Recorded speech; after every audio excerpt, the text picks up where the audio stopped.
All right, we're ready to go. So, hi everyone, my name is Meeynz, and I'm a student at Purchase College. And, oh, I thought I was muted for a second. So, what happens is I'm a descendant, so my identity is I'm African American and I'm Afro-Ecuadorian. So, and I'm also a designer. So what happens is that for my senior project, I wanted to answer a question that I had been asking myself. And that question was, where are the Black designers and where are the Latin designers? And when I say that, like designers of African descent and designers of Latino descent as well. So what I decided to do was establish an online space called Black Latin Designers. And this is our first event. This is the launch of the event and everything. And by establishing the space, I would really appreciate and I'd hope to offer inspiration to and knowledge to younger Black and Latin designers and designers in general to affirm them that there are careers for designers like us and opportunities, and our work is valuable as well. So without further ado, we can get started and everything. And I will ask if some of you guys can turn on your cameras. I understand if you can't as well. And just give me a quick second. Something real quick. Whew. Okay, so first of all, what I'd like to do is draw our first giveaway winner, and I'm going to show you what you've won and everything like that. So hopefully everyone who's supposed to be here is here, okay? And I'm going to select the winner, and then we can start with our first speaker, who is Shaylin, and I'll give that introduction in a second.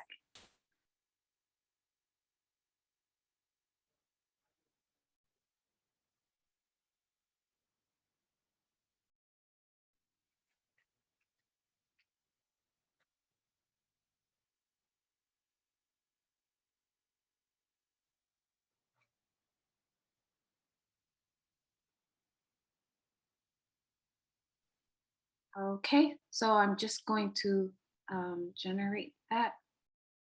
I would share screen, but my computer's moving a little crazy right now.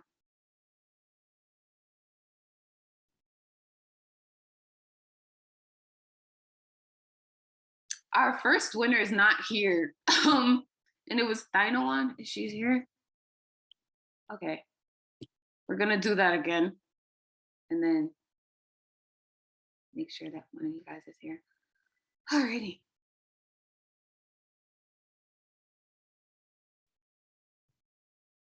Okay. So our first winner is actually Stephanie. Yes. And you won like a mystery print that will Oh my gosh, thank you so much. So you won a $25 Visa gift card, and you also won, I'm going to show you the sticker really quickly. Okay, sorry, I'm just a little nervous. You've also won, sorry, let me make sure that I can show you. You've also won one of the Girl Museum Day stickers, which is by one of our other guest speakers who will be coming a little later. And she's gonna send it to you and everything like that. And then that's what you kind of won and everything. So without further ado, I'm going to start introducing Shaylin, and if you need me to share screen, Shaylin, and all, I will definitely do so, okay? All right. So, okay. Shaylen Wallace is a 22-year-old digital artist from Wilmington, Delaware. She specializes in creating surrealistic compositions by manipulating stock photos using Adobe Photoshop. As an artist, she strives to turn the ordinary into the extraordinary, catching her audience's attention with her surreal yet so amazing masterpieces. Many of her combine human figures or animals with nature. She loves to use objects such as trees, clouds, birds, and smoke to symbolize growth, freedom, and different emotions in these pieces. Some of her clients include Adobe, Netflix, AMC, Warner Brothers, and more. Without further ado, I will now present to you Shaylin. Hey everyone, good morning, afternoon. Let me share my screen.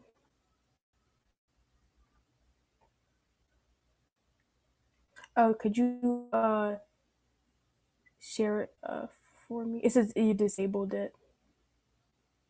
Try again, Shaylin. Okay, worked. Awesome.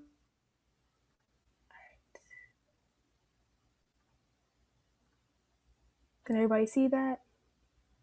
Yep, cool. All right. Okay, so that was a perfect introduction. My name is Shaylin Wallace, and I'm a surreal digital artist and freelance graphic designer.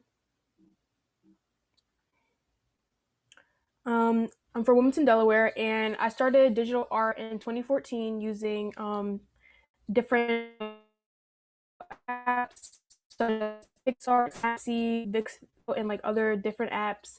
I was also into photography, so that's kind of how I started with digital art. And then I would manipulate my own photos on my phone apps, and then eventually it turned into like a hobby of mine. And it was kind of like a secret for my. It was kind of like a secret. Like I didn't tell anybody I was doing this because I thought it was kind of weird, you know. I just did it for fun. So I was just like, okay, it's my little like pastime thing. And then eventually it turned to my passion. And soon in like 2017 I saved up and I got my first MacBook Pro, and I also got my first Adobe subscription so I can get Photoshop. And then ever since then I've been doing my digital art in Photoshop. um, I'm actually a senior in college right now. Just got my BFA in graphic design. I'm actually literally graduating on Sunday, so yeah. Last summer I became a time artist and graphic designer during like quarantine. It was like one of those moments where you're just like, I need to really, like lock down and like, really like get like a groove of things, because freelancing is, it's like you're on your own time. So I kind of like locked down, and then eventually it became full-time, my business license and everything. So that was awesome. And then I've worked with many different companies and like brands such as Netflix, Adobe, Warner Bros, AMC, and more. And then you can see in one of the slides, you'll see some of the work I've did for them.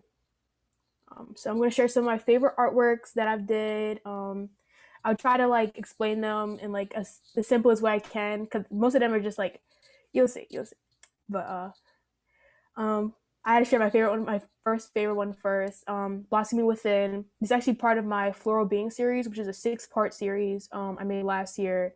And this one showcases the inner beauty, growth, and strength of Black women and also men. I have 3 women in this series and then 3 men. And it's kind of to show like that us Black women, we're like more than our looks. We're like, there's so much going on inside, but sometimes people don't give us the chance to show that. So I kind of personified that with flowers and nature. And then I put the butterfly on her eye, because it's not more so about who the person is in a photo, but rather just the essence of the person. So that's why this is like my favorite, because it just resonates so much with me. So and then this piece was actually exhibited in Porto, Portugal last September, and it was also exhibited in Paris, France as well in October, which was really like amazing, because I never thought my artwork could be, in an exhibition like that. And then also one of my favorite pieces as well. And then here's another one called Suited Growth, and this is one of my surreal minimalistic styles, or my headless type portraits. And this was also exhibited in Porto and also in France. And then back in the day, like in 2016, I would use like blue hues in all my work. I feel like blue is my favorite color, but I just felt like it was like a calming type tone, so I kind of brought it back with this one and decided to use all blue hues at the end when I finish editing it in Photoshop. And then usually after I go in Photoshop, I upload my artwork in Lightroom so I can add like the extra like colors and like hues to like bring the whole piece together. And then this is one of my most popular pieces of 2020, Cumulus Cat. I kid you not, I made this for fun. I just saw some clouds and I saw this cat picture, and I just like, let me see what I put them together. And I did, and I posted on Instagram, and I guess people love cats because everybody went crazy. Like this is like my most, Instagram's like actual Instagram page actually reposted my work, which was actually really cool. And then I don't know if you guys know the Satoshi the Saatchi Museum. I don't know if I'm saying that right, but they also reposted my work on their page as well on Instagram. It's got over 12,000 likes on my actual Instagram page, and I love puns. So if you see some of my work, I would do like different puns. It's funny, comical, and I have a fun sense of humor. So like I do like a lot of things like this. Um, and then this one, I actually made this on Adobe Live last year. They invited me for 2 days. So it was like September, last day of September and the first day of October.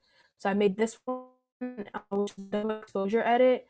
And then I also did a headless edit. So if you go on my website, like on the main, on like the first page, you can see the link if you want to actually watch me make this from scratch. So feel free to do that if you would like. So you can see in most of my work, I really love flowers, symbolize beauty and growth. And this one, instead of using a butterfly or like a bee, I'd use a fish, so kind of like fish eye, something like that, and it actually came out really cool. um yeah, it's actually one of my favorites. um and then this is actually one of my recent ones I've did.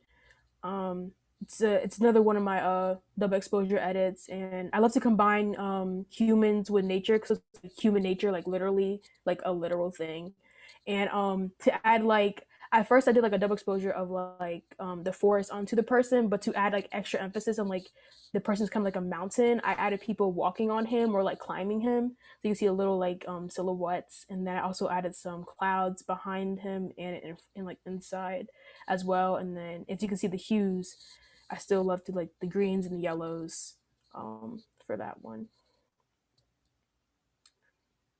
And then here's another new one I did. It's my At Point Range series. I actually started this in 2016. The first one I made was on my phone, and basically the person is literally at point range of a falling building. So they all look like this, but they're all different. So they all have the same concept of a falling building, but the person usually changes. This was my first time actually incorporating my headless tree edit on the person. So that's kind of how like the different twists and the colors on this one are very different than the other ones I've did. I think recently I've been doing a lot of these warm, kind of yellowish greenish shoots in a lot of my work. So if you see like any of my recent works, they're all like kind of the same feel to it.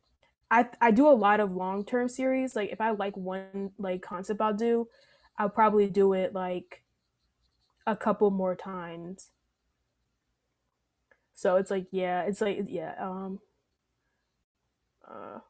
see. And then here's another one, another recent one I actually did called Harmonious Growth. And I use like the birds. I use a lot of birds back in the day, silhouette birds to be specific to symbolize freedom. So I like kind of bring that. I think I've been recently kind of just looking at my old work and like just reminiscing, and like I think it kind of gives me like a fresh start like to like now. Cause sometimes you go back to like how I used to do things, and then also incorporate how I do things now. So that's what I've been kind of doing recently. Um, and then it's called Harmonious Growth because like a contrast between like light and dark with the balancing colors, like the really white area in the back, the white outfit, and then like the dark tree, and then also the birds. So it's kind of like a yin and yang type thing for balance. Um, let's see. And then this is actually one. Oh, I actually made this year. I got the year wrong accidentally. But I made this on Photoshop on my iPad. I when I first started editing, I would use my phone. So like I literally had a little Android phone, and then I got like an iPhone, and then I actually converted to like my actual computer. So I finally started using Photoshop on my iPad again, and it kind of feels like a big phone to me. And I know I can't make like my more like detailed work, so I was like, let's see what I can do. And this is based off of one of my really like older minimalistic styles where I like kind of just like invert like a mountain or something and then make it look like it's like a double exposure. And I made like a person floating in this one, and I actually animated this piece in After Effects. So this is my first piece I actually animated after I learned After Effects. So I kind of had to start thinking more so in layers in like these rather than JPEGs, because After Effects like layer after layer after layer. And it actually came out really, I was trying to upload it in here, but it wasn't really working, so I had to show just this one. But the animation came out really cool. It's on like my Instagram if you want to check that out as well. And there's also some stills of the animation as well.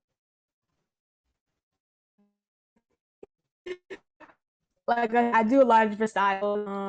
Last year, adventure series, and actually this is my newest one actually. So it's supposed to be 2021. I got the year wrong again. And he's actually blinking. If you guys look closely, it's a GIF. I actually recently started doing that. I want to animate them like in like the way I know how to do it, which I learned GIFs. So making his eyes blink was like the one thing I could do. So basically, Koi the Cloud is a cloud, and he basically goes on little adventure around the world. Um,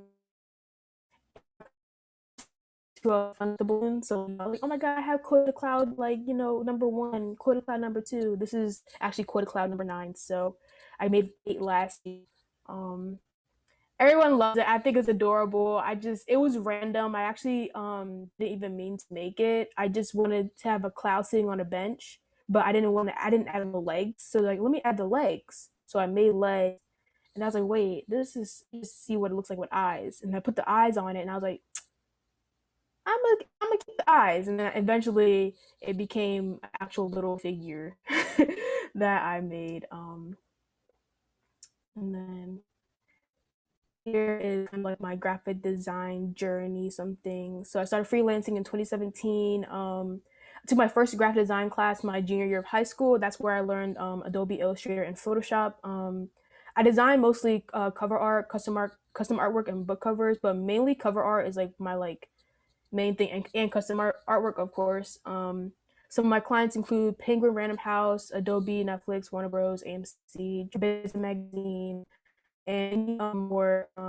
Here to the left is a artwork I actually designed, not the actual like cover with the words, but I actually designed the artwork for Sophia's book that came out this year. I have a copy as well. You guys should check it out. And then to the right over here, these two little figures, black figures. That's my collaboration I did with Netflix. If you guys saw their docu series called "This Is a Robbery," it's kind of based off of that. They asked me if I could like help me promote the show and stuff. So I basically turned Rembrandt's A Lady and Gentleman in Black into my own style. So I called it A Twig and Bow in Black because actual people. Um, and then and then to the bottom, right here. Actually, that's actually a recent one I did with a collaboration with it's the Oscar nominees, like the Oscars. So I made this as a gift to give to the Oscars, and I call it the Golden Goddess, um, the Goddess of Film. So it's actually one of my favorite pieces I think I made this year. It's really amazing. It's actually on my website. If you like first click my website, you can see it really big.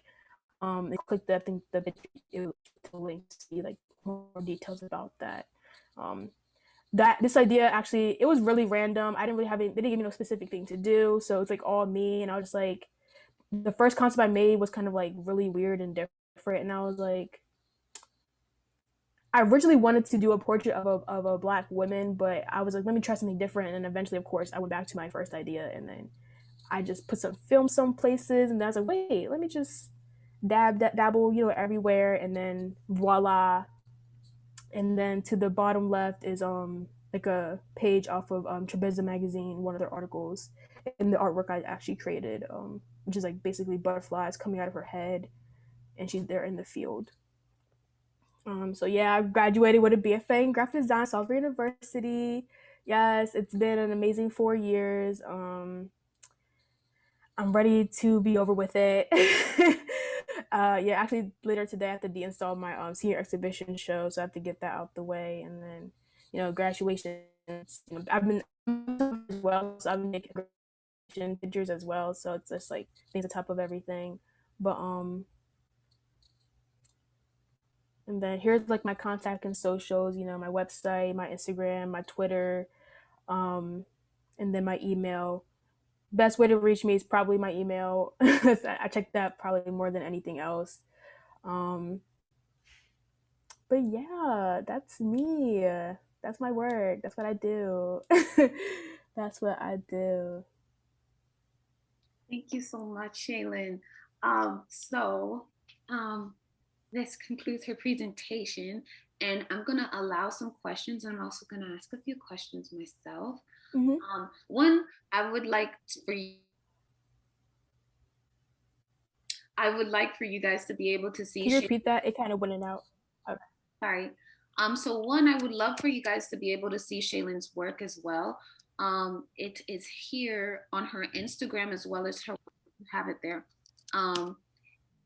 And two, so my first question is that so you're a young designer like all of us here. Most of us are designers. Some of us aren't, but it's okay. What is something that you recommend for people to basically do to get their foot in the door? Because you like have so many creative approaches and ideas. Like, what do you suggest? You told me personally, but I want you to share. I feel like you have to put yourself out there. When I first started making my artwork, I didn't start posting it. I started posting on my Instagram. I think in 2015. At that time, like I said, I wasn't trying to be like everyone knows what I do, so I kind of didn't have a profile picture, so I just posted my artwork with like, and I would tag different different pages and stuff like Photoshop, Adobe, and all that stuff. And then eventually, kind of, I had to like actually show my face because everybody thought I was a white guy because a lot of white people do what I do. So I was like, no, I'm a Black woman. Sorry, don't mean to disappoint you guys. So eventually, like I think over time, I became more, I guess, confident in my work. So it was just like I would just constantly posting to the point where I would post, and then I would also like write like a little bit about like my process, how more once you create your audience and like kind of have like more of a like connection and feel they can like it's like more of a, I guess, connection.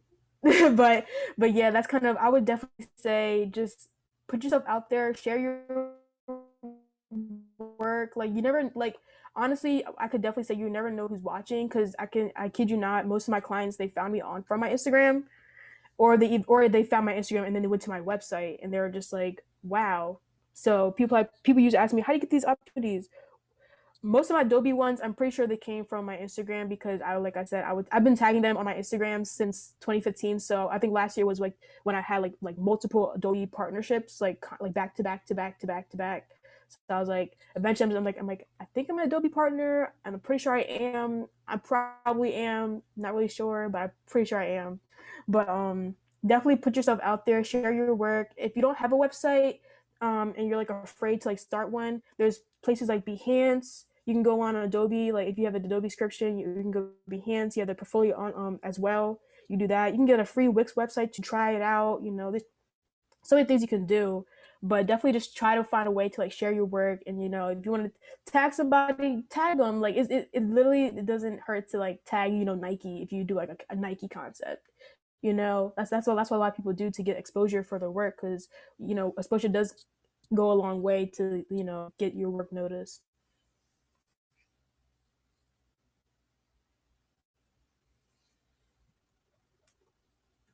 Thank you so much.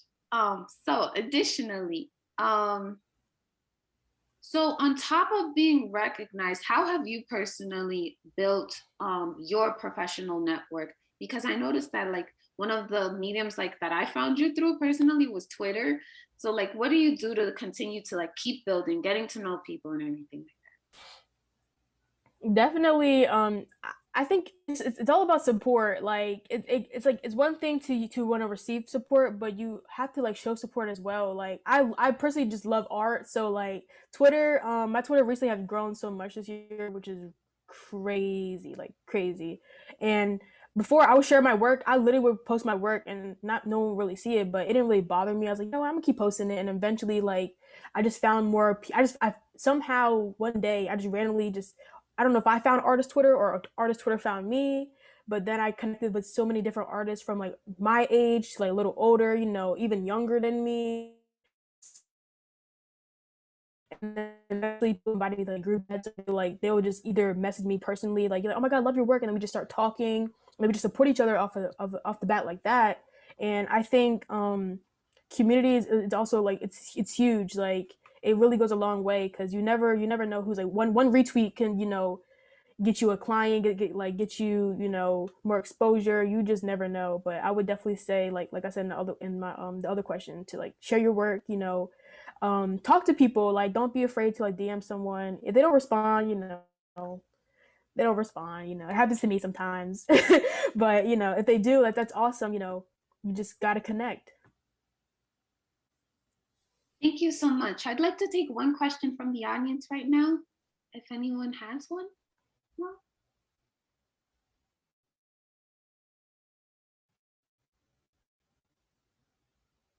You could send it in the chat or you could send it to me if anyone has a question. Oh, so William asks, how long does a typical artwork take for you to create? Good question.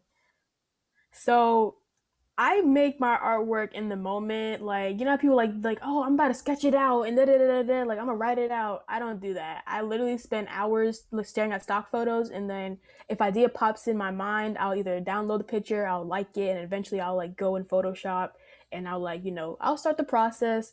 Sometimes it could take me like maybe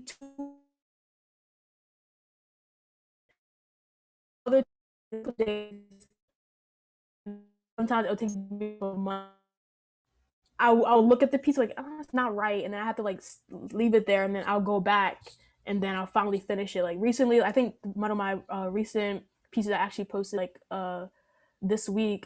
I started like 2 months ago, and then I finally finished it like a couple days ago. And I was just like, sometimes you just gotta stop on a piece and then wait for it to really like click, because I can't like force my creativity. So the time frame, it really depends on it just depends. Sometimes I can like sit there and I'll finish it in like within like 4 hours. Other times it could be maybe 4 weeks. But hopefully 4 hours is. Thank you so much, Shaylin. I really appreciate it, and thank you so much for coming. So I see another question. Oh, okay, yeah. Oh, sorry about that. What is the first thing you do when you graduate? The possibilities are endless. I don't even know. I don't even know. Like I feel like it still hasn't hit me yet. Honestly, what I really want to do, I feel like I'm just gonna. I want to dance. I don't know. I don't know what I want to do. Like I feel like I really want to travel. But it's like I definitely need a break from commission because I've since I became full time, I haven't really like took a week off. Because I'm my own boss, so I also have my own print shop, so I do everything on my own. So it's like when I take off, I have to literally take off.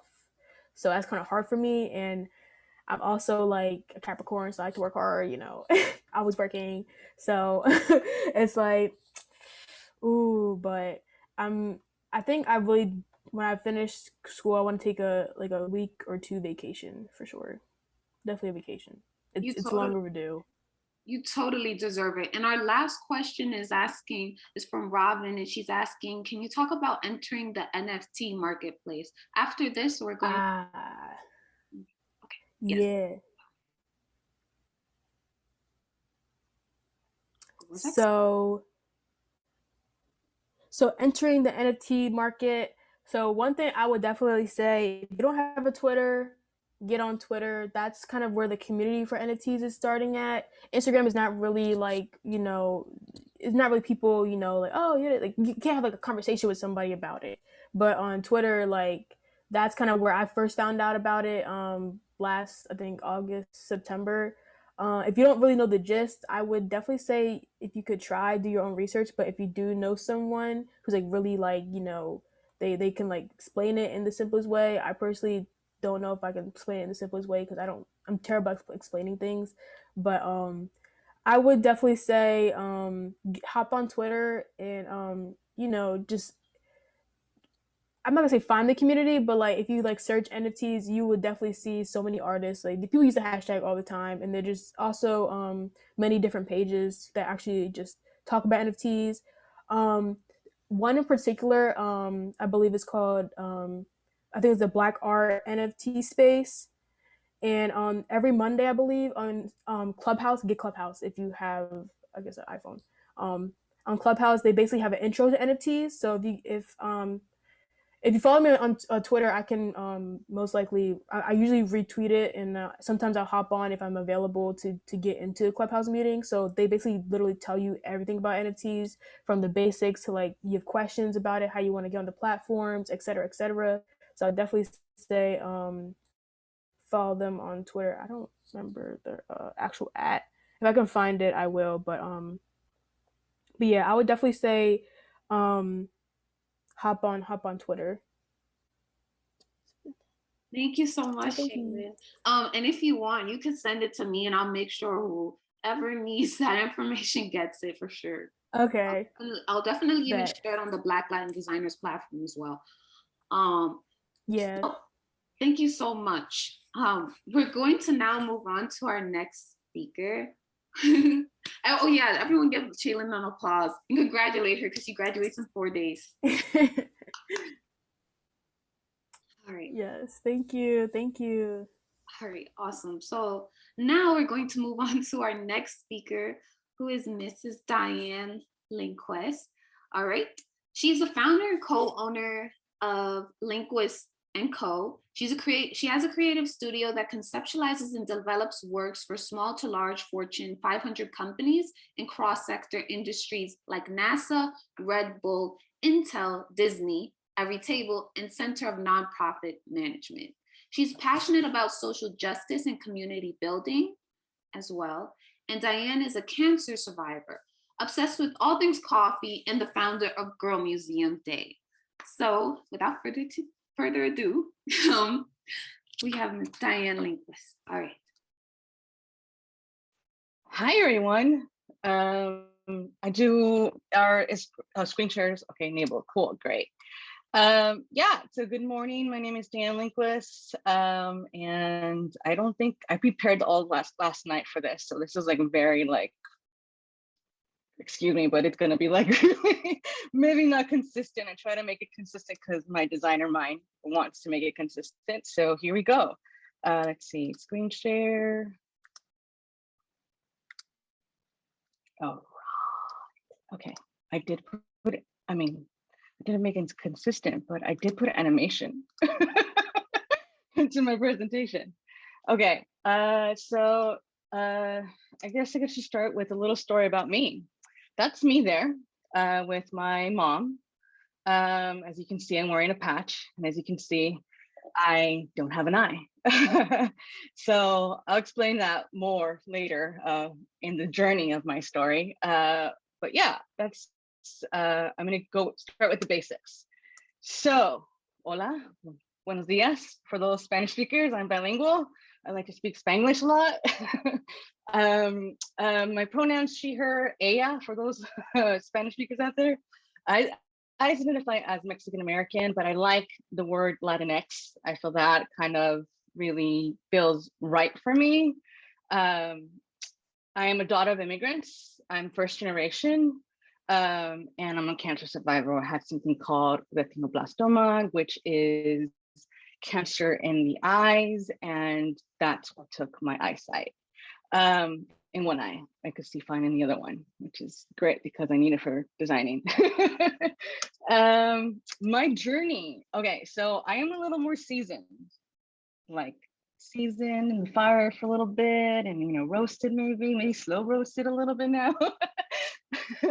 I have 2 decades of experience in this industry, and that's about 20 years. I started way young because more like children of immigrants, you're on your own. Like you got to make it, or you don't. And that was my drive. Was like I have to make it. And I have many titles, but the one that I'm really comfortable with right now is like the award-winning multidisciplinary designer. I'm an artist, I'm a design and creative director, I'm a curator, and I'm an entrepreneur. That kind of solidifies a lot of stuff of what I do, which is like multiple things. My journey. So right now, where we're at now, I run my own studio called Lindquist & Co. And I'm also the founder of Grow Museum Day. And I'll explain all that journey as we go through some of my artworks. And I think I'm really talking so fast. So I think I might have to slow down because I know it's for 2 minutes. But let me start with a little backstory. And I have notes in my phone because, that's how I keep my notes. I just want to let you know, like my first job was actually designing I actually worked my whole entire life. So, but my first design job was at Diamond University, which is Cal State LA. And that was a whole, well, like children, my journey is a little different because most kids nowadays are like doing art and they're showcasing and they get seen and noticed, and that's amazing. Didn't go quite like that for me. I actually had to, the traditional way of getting exposure was in my day. I don't say my day, but it's not that long, really. It's like in the early 2000s, mid depression, and like late 90s, when I was started to work at a really young age, like 16, 15, I think, actually 14. I was young, basically. But I went to Cal State LA, and the reason I went there is because it was going to be a free ride, and I did not want to owe anything afterwards. So that's kind of my emotive goal, even though I did get accepted to very good universities. I just want to make sure that I set myself up for success, and that meant differently for someone like me who didn't have the financial means or, even somewhat like support from my own community and stuff. So my first job was at the university, and that taught me a lot about budgeting, limitations, a hierarchy, constant reviews of different programs, because I don't know, university, you have certain color palette and you have to follow that. And you have higher ups that you have to approve all this design. So it really taught me a lot, and it made me realize how much I can do with so little. And that was my first job. So that, and then from there, I took a lot of, I had to take paid jobs because I had to support myself. There's no other way I could have do it. I had to support myself. So I went the non-traditional route, which I took a lot of different jobs from different sectors, and I kind of liked that. I didn't know how it was going to affect me later in my career, but I really liked that I was working in so many different things. It wasn't the same thing over and over and over. And I could be working somewhere where it was like a university, but then I worked into a brand, and then I worked into an in-house thing, a product, and then I went into a nonprofit, and then I just kept going in and out. And then, I was working in a really big position, and then and I was happy, and everything was great. And then my life just like tanked. My mom passed away. See the woman then in the picture, she passed away very rapidly, very unexpectedly within 3 months. And it like kind of crushed my soul, and I had to just like stop. I think the screen is stuck on one of your slides. Oh yes, I haven't started yet. I'm still kind of explaining the path. Sorry, I apologize. But totally okay. I'll leave it in this slide so we know we're progressing. So my mom, that happened, and it made me start my career going freelance, and freelance turned into a DBA, and the DBA turned to LLC. And that's kind of what I have now. And through that, I've been very fortunate to like work with some contract in-house, long contracts, all sorts of range, just everything that I could possibly dream of. I'm not like stuck into one. What I did before when I was before jumping into this, that's what I'm doing, and that's what I love. The other big thing about that is I really wanted to get back to my roots about, doing social good. I did a lot of volunteer when I was growing up, and I wanted to get back to that, serving my own community, and how do I support those causes that I like. And going into freelance and doing what I'm doing right now, it allows me to do that. It allows me to support organizations and everything. So let's start with some of the big ones. And I work with, my range is wide. And I'm a small little company, so and I don't intend to be huge. That's not my mission. And my mission is to be, the Latinx version of Jessica Walsh. That's my mission. So this is work I did for Intel. It was really early on. It's kind of outdated now. This is when they launched the real sense technology. A lot of my work also is cross lingual, so it's like I don't just stay in English. I do a lot of work that has different languages. So like for this one, as you can see, some of these are getting turned into like Spanish, or Portuguese.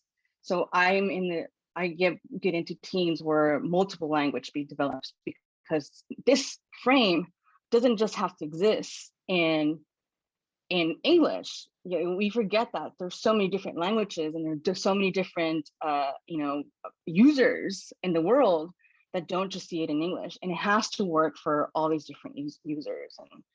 And so this is some of the wireframe, just what I started, and it kind of it turned out the same. And then what's interesting is that some of these frames don't stay the same for certain regions. So certain regions have a different kind of, maybe some of the regions have less pointier kind of interface, or less rounding, or some different colors. It depends on what the target market is for that. If we're like targeting Asian America, or we're targeting North America, then they change the styles for some of them to make sure that it appeals to that base,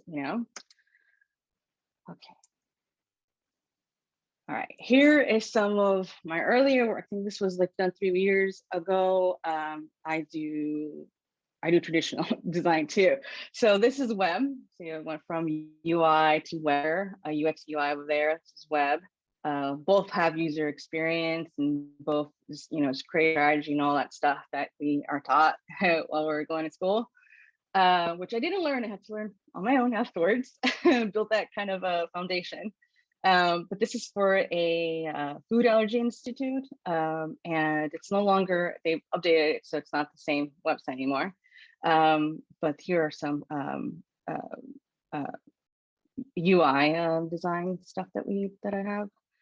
And then here's some Everytable stuff that I did.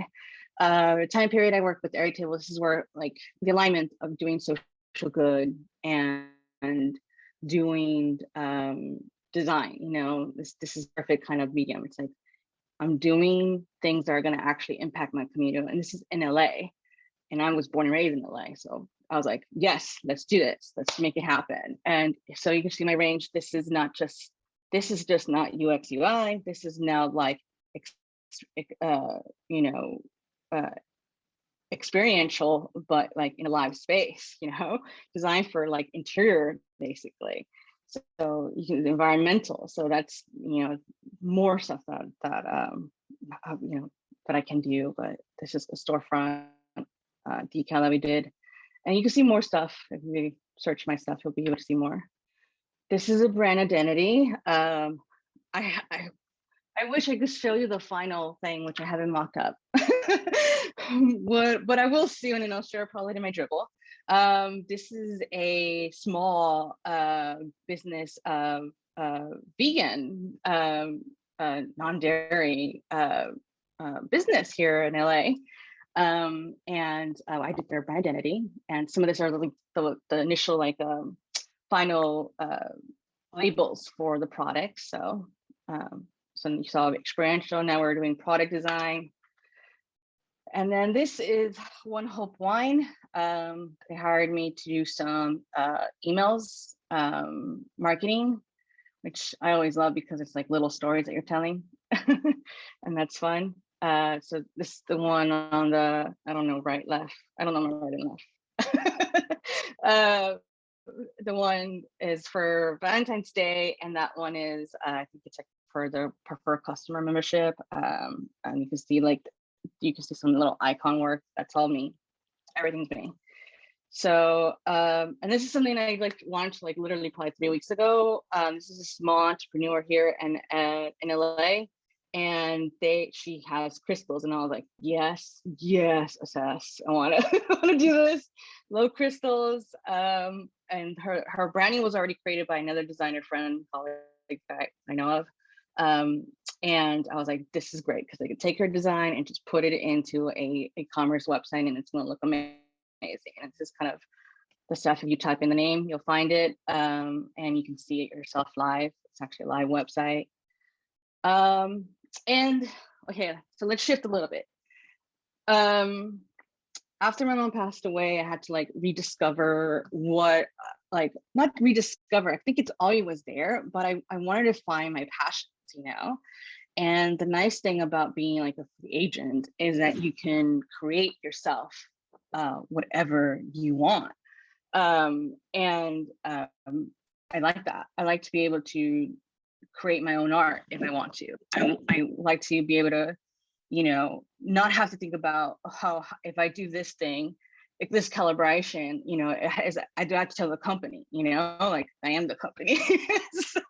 so that's kind of what I like about it. So I had to realign my passions, and this is one of my now things that I'm doing. It's a little project that I have going on my Instagram. So if you want to, please go on there, check out my IGTV, and then I have a video of myself talking about this project. So it's basically me taking words that inspire real people on IG and actually making them into artwork. Because what I feel is like, I feel the same quotes over and over and over, you know, and it just doesn't, there's connection to it because there's people sharing quotes now, but I wanted to share from everybody, you know, and visually be as creative as I want. Like, it's my Instagram and a lot of my stuff is not like just one thing, and it doesn't follow one color palette because, like I said, I have a range of, I do a lot of things. So this project itself looks kind of like together, you know, and has some colors, but I do it in a wide range of different things. None of them are the same text. None of them are the same kind of graphic. They have similarities, but they're not the same thing. And that. Sorry, I was gonna ask, can you please tell us about the Girl Museum Day as well, please? Yeah, that's coming up too. So this is pushing forward my project. So learn that on my IGTV. And now I'm going to talk about Girl Museum Day. So midst of, you know, the reason why I turned into LC, main reason is because I started Girl Museum Day. And that was a project kind of made in time. Like I've been involved in arts, and I sold my art before and did that for a couple of years, and was involved in Downtown's Art Walk, and been in the board of AIGA LA chapter here in LA. And I've started to go to museums on my own, and I went to places that my friends did not know about. My girlfriends were like, where are you finding this? I want to go. Why don't you invite me? And I'm like, oh, okay, but you know, I'm such a loner. I don't know you want to go to this. And they're like, stop it, just let us come. And then this hashtag was born of Girl Museum Day. And it turned out to be kind of like a grassroots touring thing. And my friends invited their friends, and soon it was kind of like a thing because I was meeting up with women who I did not know at all. I was like, oh, nice to meet you. We're friends now. What I love about, you know, doing this is that I can create my own kind of style and, you know, change this whenever I kind of desire to change the look.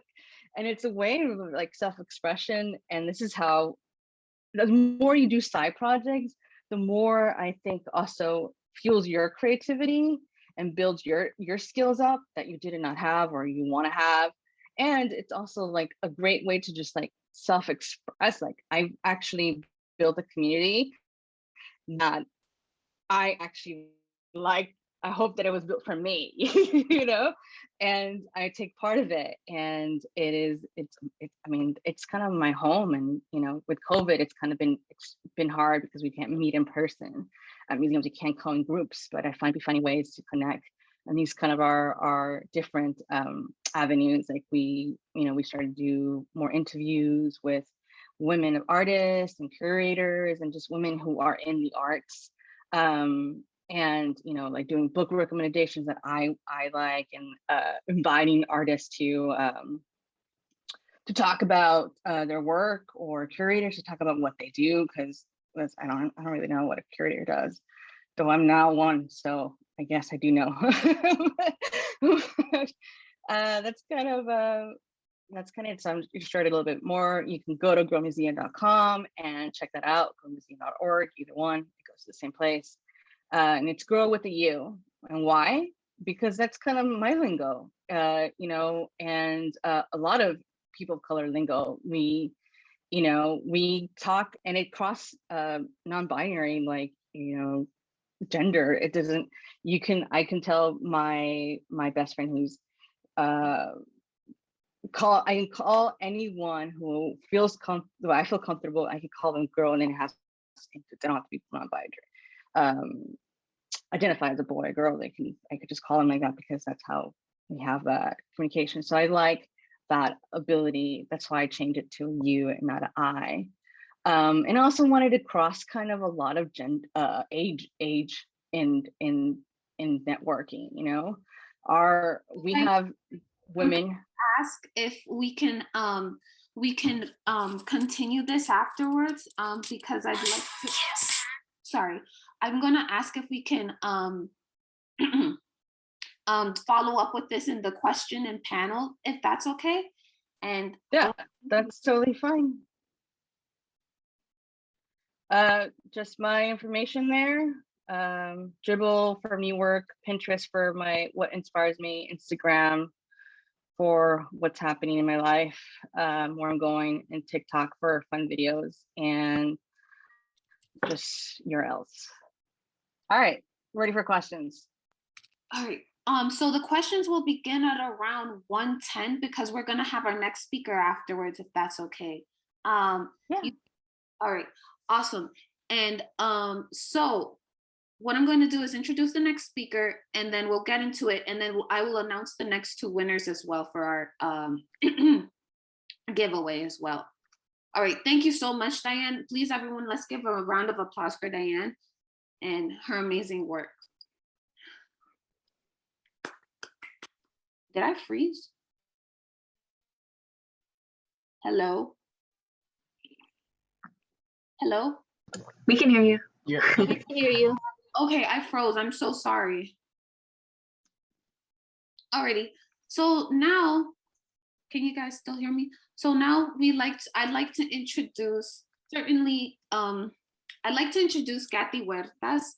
Cathy Huertas is a multidisciplinary artist born in Colombia and based in the Washington, D.C. and Baltimore area. She holds an MFA in graphic design from MICA. She designs, animates, paints, and then illustrates. Kathy's work has been shown in galleries in multiple locations, including New York City, San Francisco, Baltimore, Washington, D.C., Austin, and Bogota, Colombia. Her work has also been featured by Tumblr, Visco, LED Baltimore, Adobe Portfolio, Adobe Latino America, Behance, 21 Wallpaper, and Boom. So without further ado, we now have Kathy Huertas presenting. Hi, everyone. Thank you so much for having me. Let me share my screen, and thank you for that introduction. If you hear a noise, that's my cat. It's not a baby, even though it sounds like a baby. But yeah, so can everyone see it fine? Okay.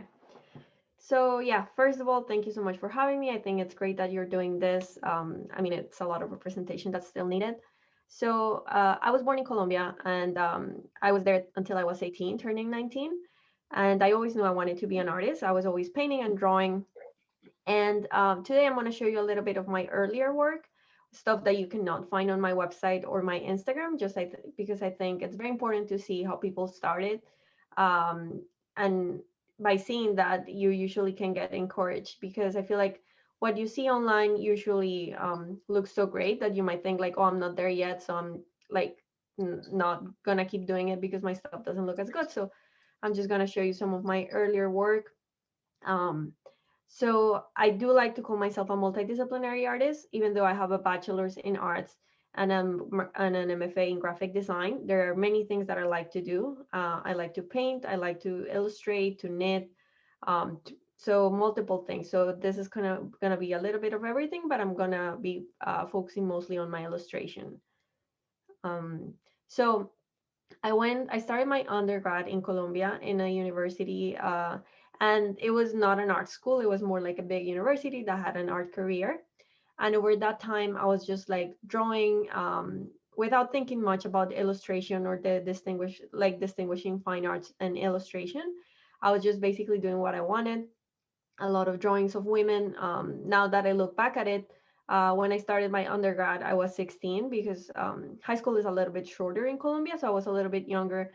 And I can see, for example, here that a lot of the women that I was drawing were white women that I used to see online, kind of like bloggers and that kind of stuff. I mean, I wasn't doing that consciously. That's just like what the images that were being fed to me at the time. So now that I'm a little bit older, I can for sure like take into account that and kind of like use my skills to portray all types of women. But around that time, I was also becoming a vegetarian, so I wanted to use my work also to create some kind of like messaging. And the images that you see on the left and right, they're done a little bit after those drawings in the middle, and they're kind of like protesting animal cruelty. So they're mocking the meat industry, but also redesigning Colombian bills. And my career then, my major was arts, and I didn't know a lot about design. So of course, typography and all that is still like very rough. Um, and I didn't know I was gonna pursue a career in design afterwards. But it's just like I use typography as a means to deliver a message. Um, I then stopped studying. I moved to the US and then I transferred, and that's where I kind of like started finding my voice. I transferred to FIU, which is a state school in Florida. Again, a big university, so the arts is not their priority.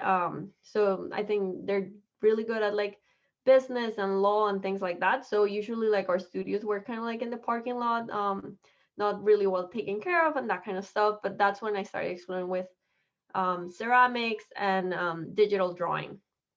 And when I started doing digital drawing, I wasn't thinking of this again as for it as a career in illustration, but rather just like another skill set and another like medium, as if I was painting on canvas.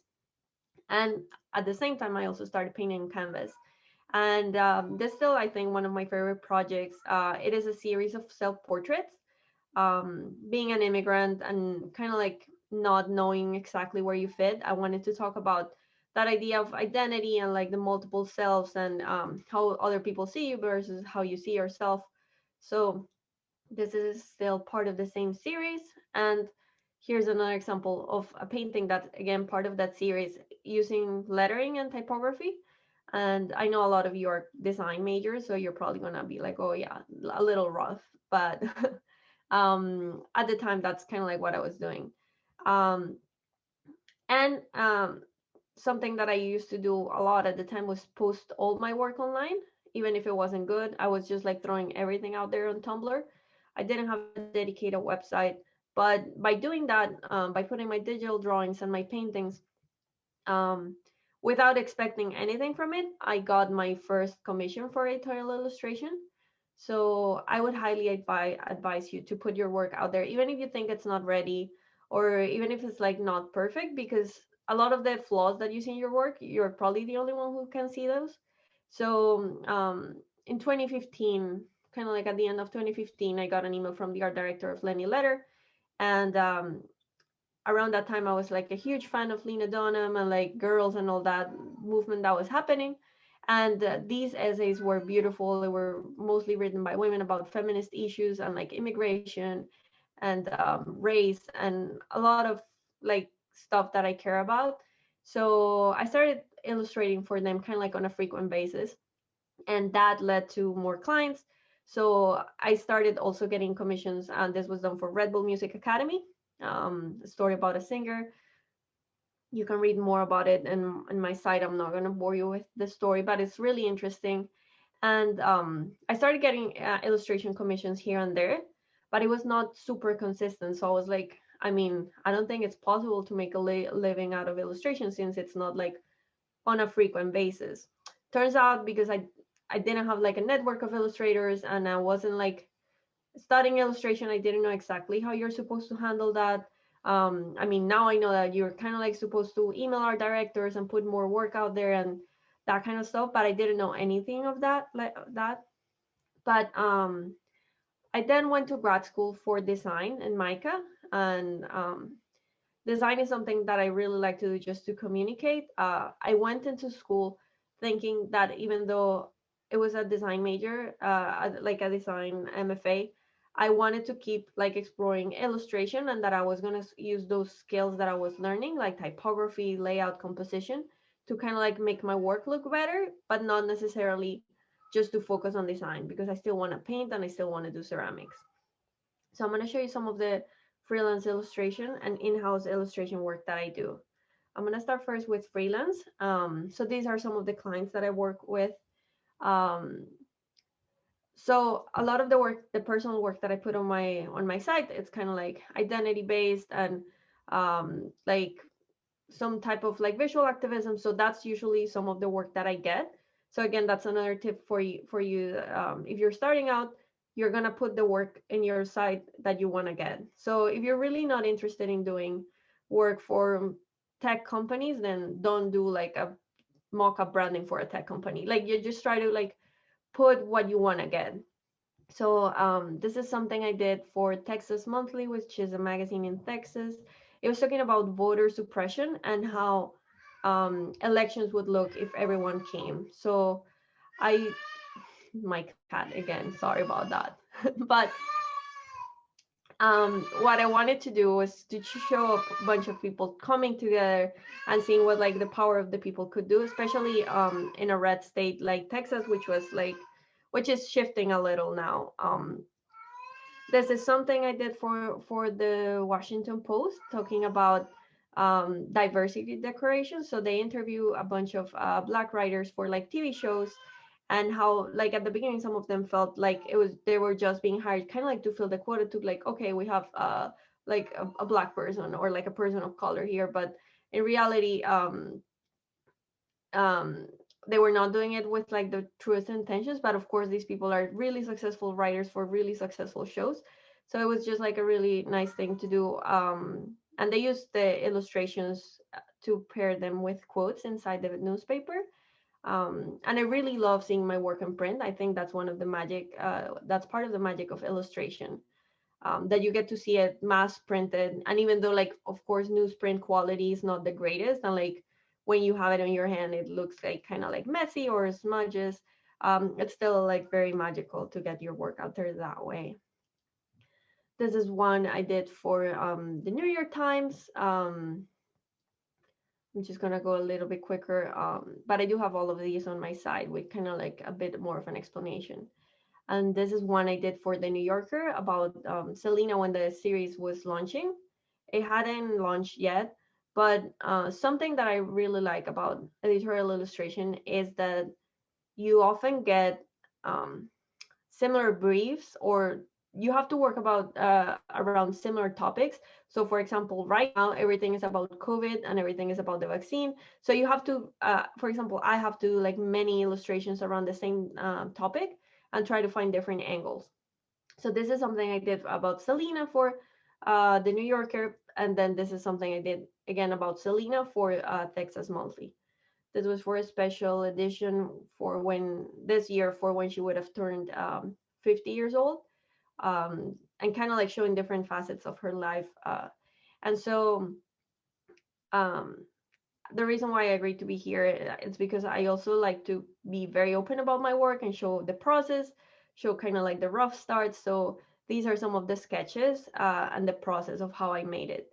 And when I first started, and our directors would ask for sketches, I would spend like a ton of time on each sketch, try to color it, try to kind of like get it almost like a final, but not really. And then I realized that that doesn't matter, that you're just wasting time. The art director wants to see the idea and just like get the idea. They if they know your style and they know your work, they'll know that the final product is gonna look good, like to a certain standard, but you shouldn't waste as much time on sketches knowing that most of them are going to be thrown away, and that's like going to allow you not to be super attached to an idea. So any of these that they would have picked, I would have been fine with, because I didn't spend that much time on them, and I think the ideas are clear. And every time I share my work, I try to share my sketches too, because when I was starting out, I was like so nervous about sending the first batch of sketches, and I tried to look for what people were doing and I couldn't find a lot. Like I was only seeing the finished product, which looks great. So it made me a little nervous. And this is, I'm gonna show like 3 pieces of one of a series that I really like, which is, this is for the Washington Post magazine for their part that's called Art with a Point, in which they commission illustrators, but this is not tied to an article, so it's tied to the theme of the week. So for this one, it was the inauguration, and this happened after of the Capitol riots. So kind of like finding visual metaphors and reimagining what building the mess, like kind of like fixing the mess that was left by the previous administration would look like. Of course, acknowledging that not everything is going to be perfect. And I really love this series just because they also let the illustrator write a little paragraph. So when I submit my image, I also submit some of my explanations. So this was for the anniversary of the pandemic, which is like stopwatch, because basically the world came to a stop like last year. So I always try to come up with the visual metaphor of what I would say and then try to visualize that. And this was the most recent one about vaccines, which kind of like was around the time that spring was coming up. So this was called Vaccines in Bloom. And I also have a full-time job. And in my full-time job, I also work as a designer and illustrator for NBC News for the Today Show, the digital part of the Today Show. So I get to do this on a daily basis. These are super fast turnaround. We can get the brief in the morning and send it like 4 hours later. So they're super quick. So a lot of these might not be as detailed as some of my other work, but at the same time, I really love how fast-paced it is. And because of that, I've also been experimenting with new techniques, photo collages, taking kind of like copyright-free images and merging them to create collages that can also deliver this story. Because at the end, the most important thing is the idea behind every graphic. So yeah, thank you so much. That's it. Thank you. So now what I'm going to ask is if Diane and Kathy can, hold on, let me just, so now what I'm going to do is I'm going to ask a few questions to you, Kathy and Diane. And then I'm going to take a few questions from the audience. I'll do 2 of my own personal questions and make sure everyone from the audience gets to ask a few as well. Is that okay, everyone? All right. So my question to Diane and Kathy right now is, so as you described your identity, I wanted to hear more about how, how it impacts and reflects in your work. Oh, sorry, I was reading the comments. Sorry, it was like, how does it impact and reflect your work further? And and the second part of that question is like, have you ever been excluded from the design or art world, and what have you both done to combat that experience? Did I cut out a bit? Sorry, I can re-ask that question. Okay. Oh, I did cut out. Do you guys need me to re-ask? Sorry. So again, Diane and Kathy, how do you guys describe your identities personally? further describe them, and how does it impact and reflect in your work? And have you ever felt excluded from the design or art world? And what have you done to combat that feeling? Yeah, I could go first. I think my identity impacts my work a lot, just because I think I moved here when I was already 18, turning 19. So basically, of course, like physically, I'm kind of like white passing. So like by looks, I don't get discriminated, but I open my mouth, and of course, like the accent comes out, and like people notice that I'm not from here. So talking in a different language also at the beginning was a little hard for me, like trying to find the right words. So I think that also led me more towards art, again, in that sense of expressing more of myself and putting more personal things out there, because I feel like often, yeah, the personal is the political. I feel like we've all heard that quote, and I think it's true. Just like by talking about specifically your experience, you can resonate with multiple people that maybe are going through something similar. I think I moved first to Miami, and then I'm here in kind of like Maryland near DC. So I haven't faced discrimination in the design world, and I guess it's again because the area that we're in, I'm guessing might be different in different areas, or at least discrimination that I'm aware of. Like I don't know if I've been passed on jobs because of my name or anything like that, but I'm very lucky in the sense that I can say that not directly, because I feel like I'm in a bubble. So like I'm in a liberal bubble where everyone is like nice to each other in that sense. So grateful to say that I haven't, but I know, I mean, it's still very much a thing.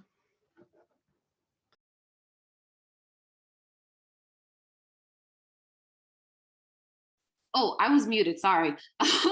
Thank you so much, Kathy. And thank you, Diane. I'm really looking forward to hearing your answer as well. Yeah, so my story is a little different because I have an obvious, somewhat considered disability to, and so it's been a little rocky, and this is why my path has been different. And this is kind of why I'm doing this. I'm going on my own, basically. I'm doing things on my own because I didn't want to be part of that, anymore, and try to be my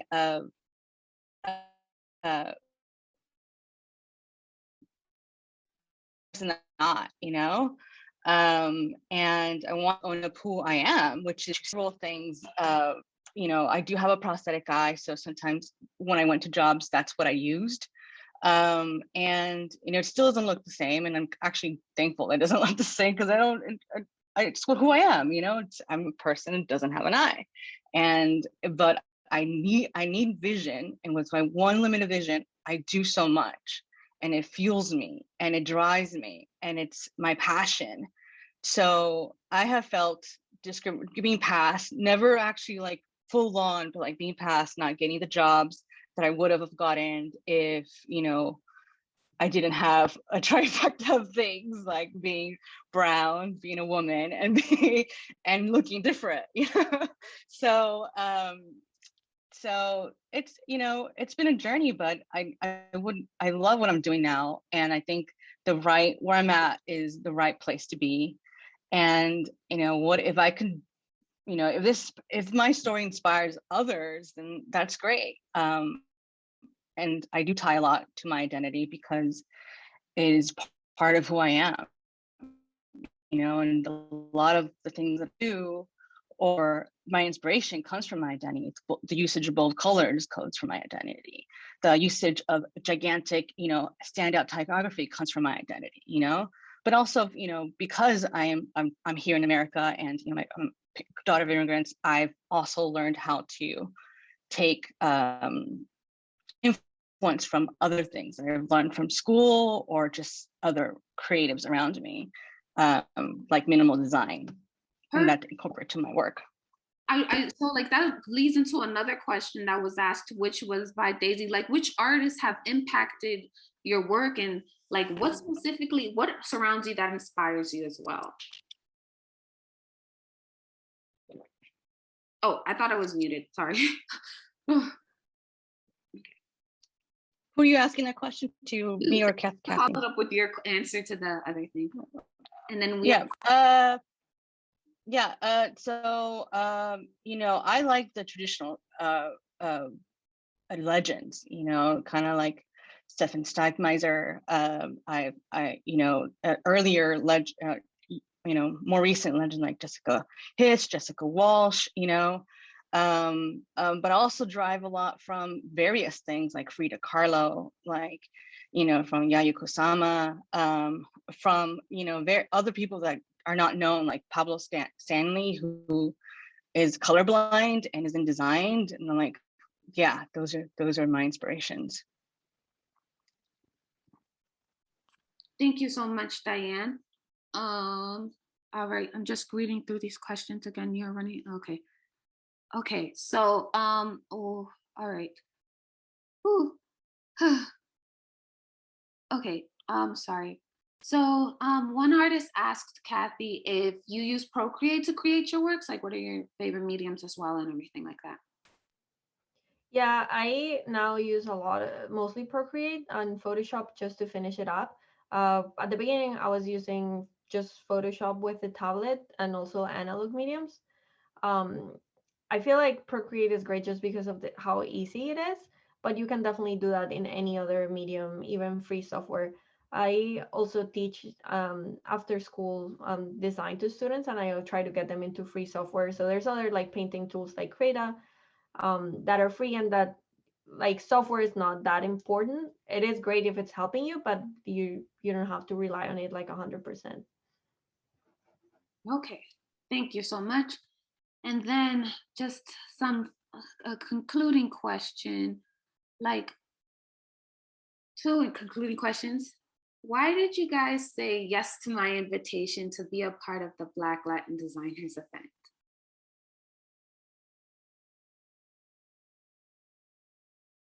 Whichever one of you guys would like to go first.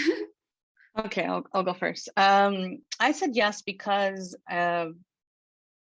I want to see more representation. I didn't grow up with this kind of organization around me, when I had to go into different types of organizations to find designers, and even those organizations were lacking of people who look like me. And, that's why I said yes. Like, okay, if this can impact someone's life in any way, to go find a different path for themselves, create a different path for that custom to themselves, that's what matters. And that's why I said yes. Thank you so much for coming, and thank you for doing such a wonderful presentation. What about you, Kathy? For me, I said yes because I wish I had had this when I was in school. Similar reasons like about representation, but also I think it's so impressive what you're doing, and like I have friends like in my program that kind of like did symposiums as well. But I just think it's a very important resource, especially when it's coming from students themselves, like having talks organized by students. I think it's great because it's bringing what you guys want to hear and want to see. Um, I also feel like you're super driven, and I love the idea of the panel, so I was super happy to be a part of it. Thank you so much. I really appreciate it. What is so my final question for you guys before I select the last two giveaway winners, it's randomized, guys, so don't feel bad or guilty or anything like that. And plus you can always go to these artist stores and sites to kind of look at their work and purchase something as well. So the final question that I have for you guys is, what is something that you want the young designers and artists to walk away with today? Like a little piece of advice that you guys have. Because you're both like fountains of knowledge and everything like that, and power and information. It's just an inspiration. So I think it's really important for you not to compare yourself with what you see out there. And again, it's super easy. It's like easier said than done, because whatever you see on Instagram or on the websites of like agencies that you like, it's gonna look great, right? And but that's like, people are not born knowing how to design. Not even like Jessica Walsh, or not even like people at Pentagram. They were not born with that. It is something that you have to practice, and it is something that you have to be passionate about and learn. So do not compare yourself with anyone else. You're on your own journey, and like just keep pushing it and keep practicing. I think practice makes perfect. So the idea is like not to give up. Like if you keep at it, your work eventually will look as great, if not greater than them's. Thank you so much. And what about you, Diane? You create your own path. There's no right or wrong way to do it. You know, it's the what is right for you. That's kind of my lesson and journey. So don't think that you could have done this way, you could have done that way. Just do what feels right for you. And as long as you keep aligned with yourself, it's going to be the right path for you. All right. Thank you. That was beautiful. I really appreciate this so much. Our next winner is Lillian. And Lillian, you're still here, right? You're physically here. So let me just confirm. But Lillian has won one of Diane's wonderful stickers, which is the sorry. Oh, did Lillian drop out? Oh, sorry. Is Support Girl Museum Girl Artist sticker. Sorry, I'm going to share screen. And additionally, you won a mystery. Oh, wait. You can pin Diane and she has that sticker. She had it sticking up and everything. And we also have a mystery print for you too as well, Lillian. I will DM you with the information. And you also won a $25 Visa gift card. So I'm excited for you. All right, so that's good. Lillian won that one. And then finally, this is like my favorite sticker that the next person's gonna be getting. Let me just refresh the tool real quick.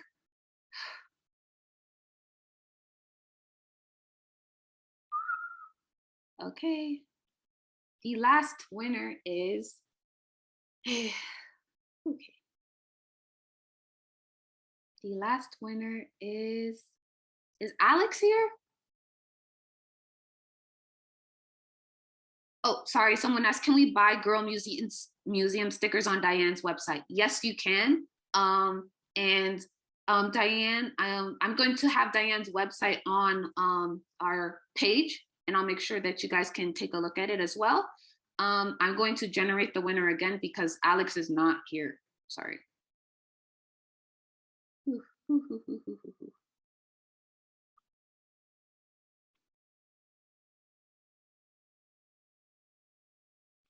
Okay.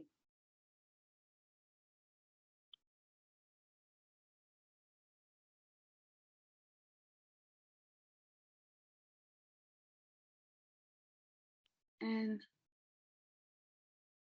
whew.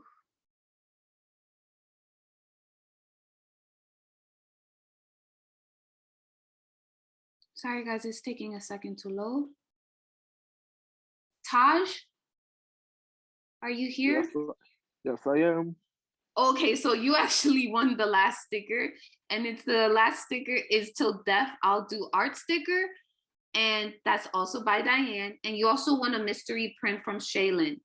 So thank you everyone. And also you won another Visa gift card. I will be contacting you and sending you all the following up information and stuff. So I'd like to thank everyone for attending. Thank you so much to our panelists, Kathy, Diane, and I know Shaylin had to leave a bit early, but I really appreciate all of you being here and taking time out of your days to just come and work with me to kind of create this event and be a part of it.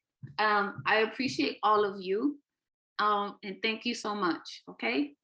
I hope you all have a wonderful day, and I will be contacting a few of you by the end of this. Thank you so much, everyone. Okay. Alrighty. I'm just reading these messages, guys. Thank you so much. That was great.